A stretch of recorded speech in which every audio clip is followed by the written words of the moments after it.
Hello everyone and welcome back. My name is Greg Furman, market analyst here at TraderPlanet.com, and this is the Forex weekly outlook for the week of September the 12th, 2011. Now to get started right off, we'll begin where we always do with the US dollar index. You remember last Sunday we talked about this extensively, that I suggested that the dollar would break out of this pattern and move higher, following these consistent monthly patterns that I've been seeing where the dollar is strong for the first week and a half of each new month, and then it tends to sell off towards the latter part of each month. Now, this particular month is different now that we've had the Swiss National Bank has finally intervened and put a stop to the rise in the Swiss franc. Again, like I've talked about for basically several months, that it's simply to even suggest the Swiss franc as a reserve currency is absolutely ridiculous. They have no bond market, they have no position in global trade, and rightly so.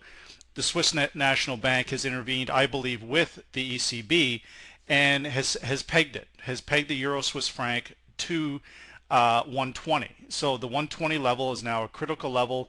Is the market going to challenge that level? Very possible. But again, the dollar is clearly benefiting from this action. Now, the dollar is, people are suggesting, the dollar is going to cease to exist. This is just rubbish. It's just not. That is not what's going to happen.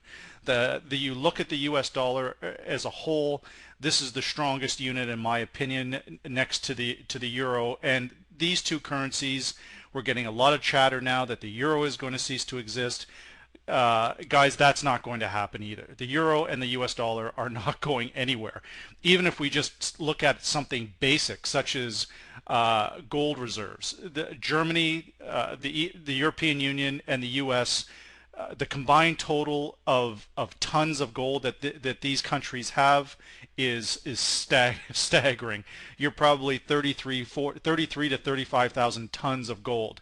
Their assets are fully stable. Now, what's kind of comical about this is that when you look at nations like China and India, and people will say, oh, China and India, they're buying gold too. Well, guys, they don't matter. There is no gold left to buy. They have nothing. I think India has 614 tons of gold. It's peanuts. And China has about 1,000 tons. So they are so far behind the other countries, specifically the European Union and the US, that, and on top of all this, the China holds more US dollars than any other industrialized nation. So China's not really in a great position here. They're long the dollar, and they don't have enough gold to support really anything. So we've got to look at all this stuff. So again, I've talked about this extensively. The dollar goes in cycles. Is the U.S. economy going to continue on at a pace that it has post World War II? No, of course not. Other countries, we're going to see slower growth. That doesn't mean the dollar is going away. So to even suggest this again is just, it's a bunch of doom and gloomers out there. There's nothing to support that, to be perfectly honest. The debt in the U.S., of course, is a concern, but again, their assets are considerable. So, it becomes like an income to debt ratio here, and they're still okay. And when we look at organizations such as S&P and Moody's. Well, these are the same people that directly caused the financial crisis of 2008 by creating these complex collateral debt obligations, and then the S&P 500 and Moody's put a AAA stamp on this investment. Come on. So if they're downgrading the U.S., well, remember, these are the same people that gave that credit. The collateral debt obligations are directly what caused the financial crisis of 2008, and they gave that a AAA rating. So obviously, I don't take these people very seriously. Now, going on the dollar here, we are getting into, now that I've gone on about that, I'll limit that from there just to say, we have to be realistic here. We've got the yen, we've got the dollar. They're currently the reserve currencies. The yen, certainly highly questionable. I'll get into that in a minute. Now, looking at the dollar, we are overextended here. I'm seeing patterns that, towards the end of the week, the market is very, very nervous holding these positions going into the weekend. So what they're doing is, they're long the equities Tuesday, Wednesday, and part of Thursday, and then they're bailing out, taking the profit. They've got 1%, 2%, 0.5%. They're getting the money off the table. Under these conditions, not a bad idea.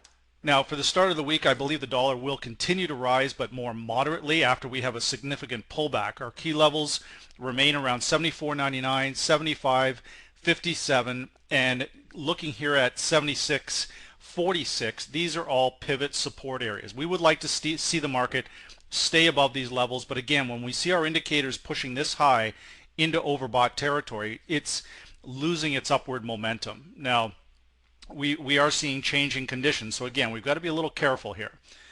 Now, looking at the Swiss franc currency futures, we can see we've sold off. I talked about this last week. Finally, with the intervention, they've weakened the franc. But again, we're getting a little bit oversold here too. So this now kind of has to balance itself out.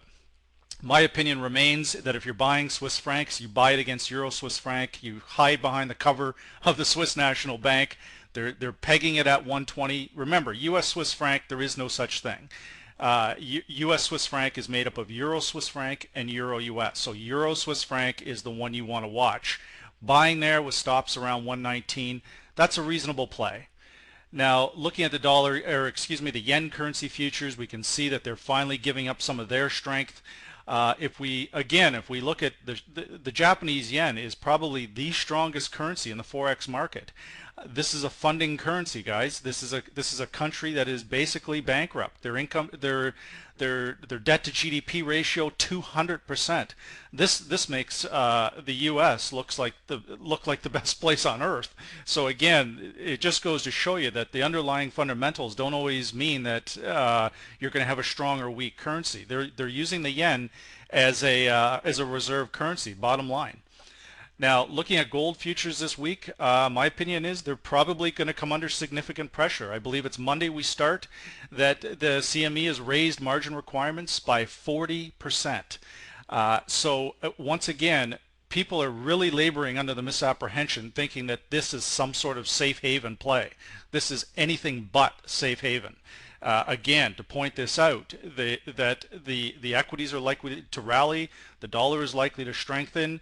The safe haven, something that is that could be considered safe haven, is something that is stable. This is a very unstable trade at present. When you have something that's moving $100 in 10 minutes, that is not safe. That is not a safe haven.